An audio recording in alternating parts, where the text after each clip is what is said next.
وَإِلَىٰ مَدْيَنَ أَخَاهُمْ شُعَيْبًا، اور مدین کی طرف ہم نے بھیجا ان کے بھائی شعیب کو. قَالَ يَا قَوْمِ اعْبُدُوا اللَّهَ مَا لَكُم مِّنْ إِلَٰهٍ غَيْرُهُ، انہوں نے بھی یہی کہا کہ اے میری قوم کے لوگو اللہ کی بندگی کرو، تمہارا کوئی الہ نہیں ہے اس کے سوا. وَلَا تَنْقُصُوا الْمِكْيَالَ وَالْمِيزَانَ، اور نہ کم رکھو پیمانوں کو اور نہ ہی میزان تول کو. إِنِّي أَرَاكُمْ بِخَيْرٍ، میں تمہیں دیکھ رہا ہوں کہ آسودہ حال ہو، اللہ نے تمہیں آسودہ حال کیا ہے. انی اخاف علیکم عذاب یوم محیط، لیکن اگر تم اپنی ان غلط بدعمالیوں سے باز نہ آئے تو مجھے اندیشہ ہے کہ تم پر ایک ایسے دن کا عذاب آ جائے گا جو تمہیں گھیر لے گا. وَيَا قَوْمِ أَوْفُوا الْمِكْيَالَ وَالْمِيزَانَ بِالْقِسْطِ، اور میری قوم کے لوگوں پیمانہ اور تول جو ہے عدل اور انصاف کے ساتھ پورا پورا دیا کرو. وَلَا تَبْخَسُوا النَّاسَ أَشْيَاءَهُمْ، اور مت دیا کرو، مت کم کیا کرو، گھٹایا کرو لوگوں کے لیے ان کے سامان. وَلَا تَعْثَوْا فِي الْأَرْضِ مُفْسِدِينَ، اور نہ ہی زمین میں فساد مچاتے پھرو. بقیت اللہ خیر لکم، جو بھی اللہ کی طرف سے بچت ہو جائے، صحیح صحیح تولو، صحیح صحیح ناپو، پھر جو بچ جائے تو گویا کہ وہ اللہ تعالیٰ کی طرف سے تمہیں ایک نفع ہے جو اللہ نے دیا ہے. تو جو بھی صحیح تجارت کرتے ہوئے بچت ہو جائے، نفع ہو جائے، وہ بقیت اللہ ہے. بقیت اللہ خیر لکم ان کنتم مؤمنین، اگر تم مومن ہو، اگر مانتے ہو میری بات کو، ماننے والے ہو تو وہ تمہارے لیے بہتر ہے. وما انا علیکم بحفیظ، لیکن میں تمہارے اوپر کوئی نگران اور نگہبان نہیں ہوں، میں ٹھیکیدار نہیں ہوں، میرا کوئی زور تم پر نہیں چل رہا، میں تمہیں سمجھا رہا ہوں اور نیکی کی تلقین کر رہا ہوں. قالوا یا شعیب وصلاتک تأمرک ان نترک ما یعبد آباؤنا، انہوں نے کہا اے شعیب کیا تمہاری نماز تمہیں اس بات کا حکم دیتی ہے کہ ہم چھوڑ دیں ان کو کہ جن کو پوجتے تھے ہمارے آباء و اجداد. اگرچہ حضرت شعیب کی گفتگو میں تذکرہ نہیں ہے، لیکن یہ کہ وہ کامن مرض جو ہے، مشترک مرض، بیماری، وہ تو موجود تھا، یعنی وہ شرک. او ان نفعل فی اموالنا ما نشاء، یا یہ تمہاری نماز جو ہے تمہیں روکتی ہے، حکم دیتی ہے اس بات کا کہ ہم اپنے مال میں جو چاہے نہ کر سکیں. ہمارا مال ہے، یہ جو آج بھی دنیا میں تصور ہے سیکریٹ رائٹ آف اونرشپ، میرا مال ہے میں جو چاہوں کروں، اسی سے پھر وہ ساری خرابیاں پیدا ہوتی ہیں.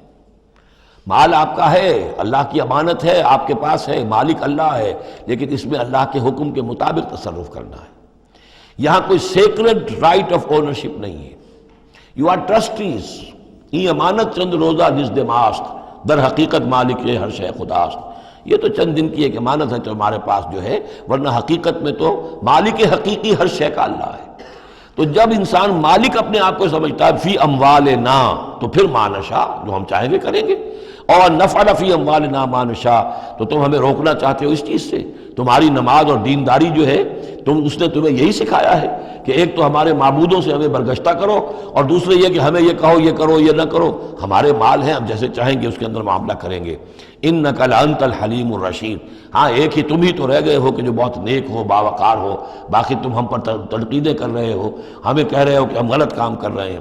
قال یا قوم ارأیتم ان کنت علی بینۃ من ربی، انہوں نے وہی بات فرمائی میری قوم کے لوگوں سوچو اگر میں پہلے سے بھی اپنے رب کی طرف سے بینہ پر تھا، میری فطرت صحیح تھی، میرا کردار صحیح تھا، میں تمہارے ہاں ایک نیک انسان کی حیثیت سے معروف تھا، جیسے حضور الصادق الامین کی حیثیت سے متعارف تھے. وَرَزَقَنِي مِنْهُ رِزْقًا حَسَنًا، اور اللہ تعالیٰ نے اور اپنے پاس سے مجھے اچھا رزق دیا ہے، وحی آئی ہے، نبوت مجھے مل گئی ہے. وَمَا أُرِيدُ أَنْ أُخَالِفَكُمْ إِلَىٰ مَا أَنْهَاكُمْ عَنْهُ، اور میں یہ ہرگز نہیں چاہتا کہ جس چیز سے تمہیں میں روک رہا ہوں، تمہیں اس سے روک کر میں خود وہی کام کرنے لگوں. ان اريد الا الاصلاح، میں نہیں چاہتا سوائے اصلاح کے، بس استطعت ہو، جتنا بھی میرے امکان میں ہو. وما توفیقی الا باللہ، اور میری توفیق تو ہے تو اللہ ہی کی طرف سے ہے. جو بھی میرے اندر ہمت ہے، جو بھی استقامت ہے، اور جو بھی مجھ سے کام بن رہا ہے وہ اللہ کی طرف سے ہے. علیہ توکلت، تو میں نے اسی پر توکل کیا ہے. وإلیہ انیب، اور اسی کی طرف میرا رجوع کرنا ہے. ویا قوم لا یجرمنکم شقاقی، اور دیکھو اے میری قوم کے لوگوں، تمہیں میری دشمنی، میرا ذاتی بغض اس بات پر آمادہ نہ کر دے کہ تمہارا وہ انجام ہو جائے ان یصیبکم مثل ما اصاب قوم نوح، کہ تم پر بھی وہی عذاب آئے اللہ کا جیسا کہ آیا تھا قوم نوح پر، او قوم ہود، او قوم ہود، یا جو آیا تھا قوم ہود پر، او قوم صالح، یا جو آیا تھا قوم صالح پر. وما قوم لوط منکم ببعید، اور قوم لوط تو تم سے زیادہ دور بھی نہیں. یہ چار جو ہیں قوموں کے اوپر عذاب آ چکا تھا حضرت شعیب علیہ السلام کی قوم پر عذاب آنے سے پہلے. حضرت نوح، حضرت ہود، حضرت صالح، اور جہاں جن شہروں تک حضرت لوط علیہ السلام بھیجے گئے، یعنی سدوم اور عامورہ کی بستیاں.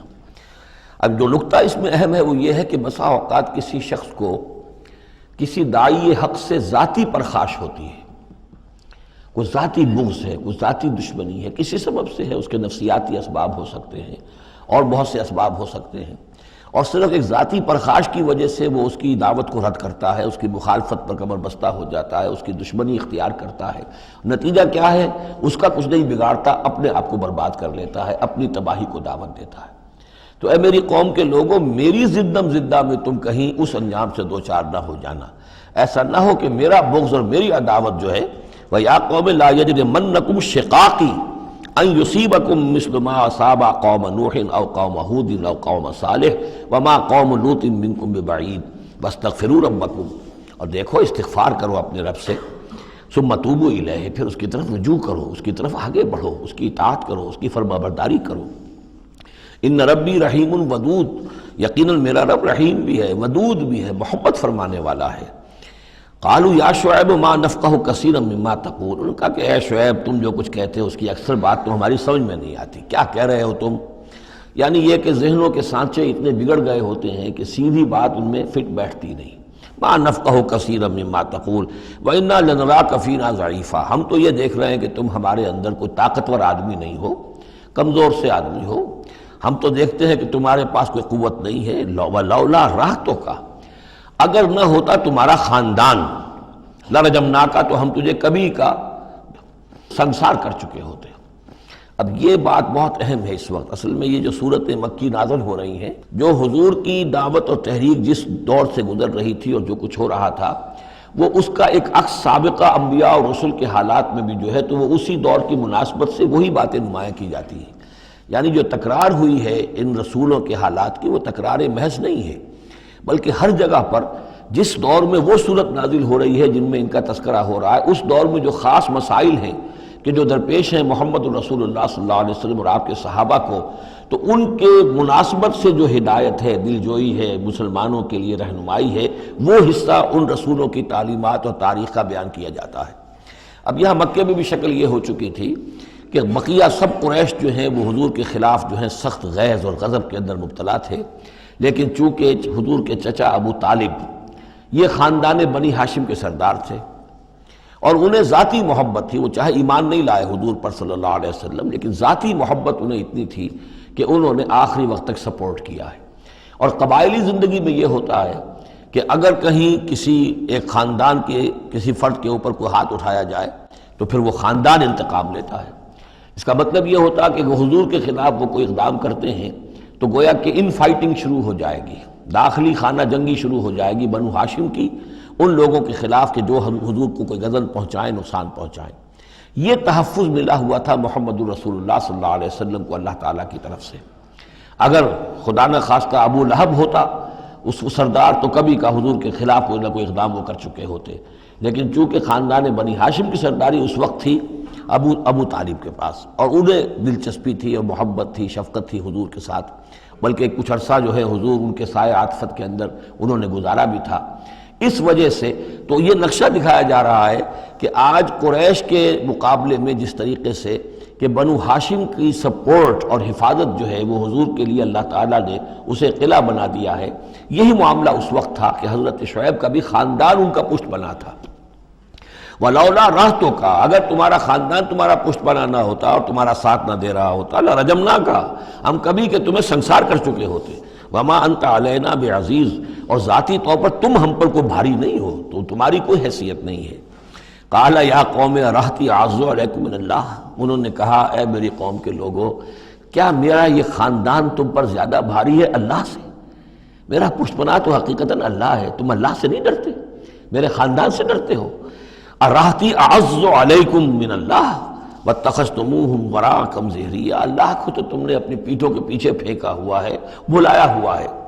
یہ بھی بہت ہی اہم نفسیاتی نکتہ ہے۔ ہوتا یہ ہے کہ ہم دنیا میں ایسے مگن رہتے ہیں کہ اللہ کو ماننے کا عقیدہ تو ہے، لیکن اللہ مستحضر نہیں رہتا، یاد نہیں رہتا۔ یہ ہمارا پورا دنیا کا کاروبار چل رہا ہے، کاز اینڈ ایفیکٹ، علل ہیں، اسباب ہیں، ان کے نتائج نکل جاتے ہیں۔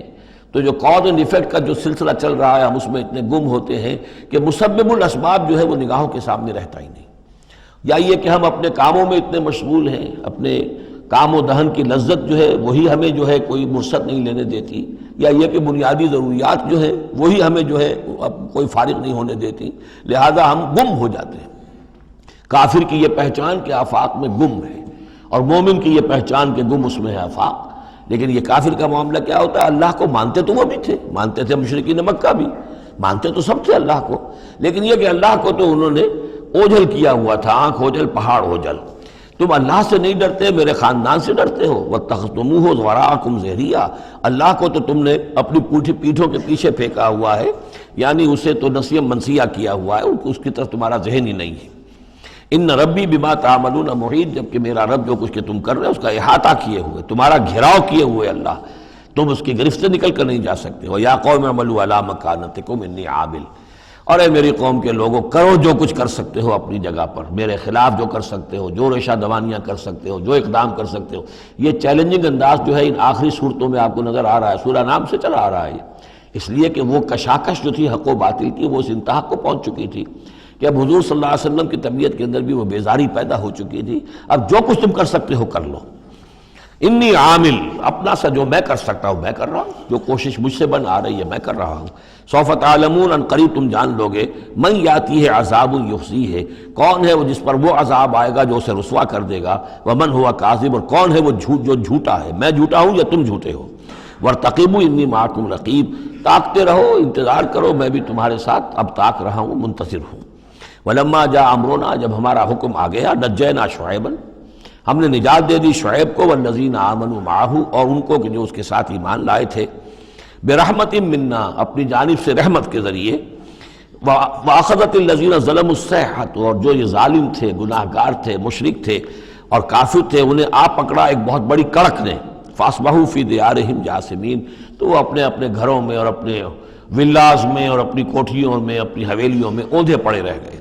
کأن لم یغنوا فیہا، ایسے ہو گئے جیسے وہ کہیں آباد تھے ہی نہیں۔ الا بعدا لمدین، آگاہ ہو جاؤ، پھٹکار ہے مدین پر، کما بعدت ثمود، جیسے کہ ثمود پر پھٹکار ہوئی۔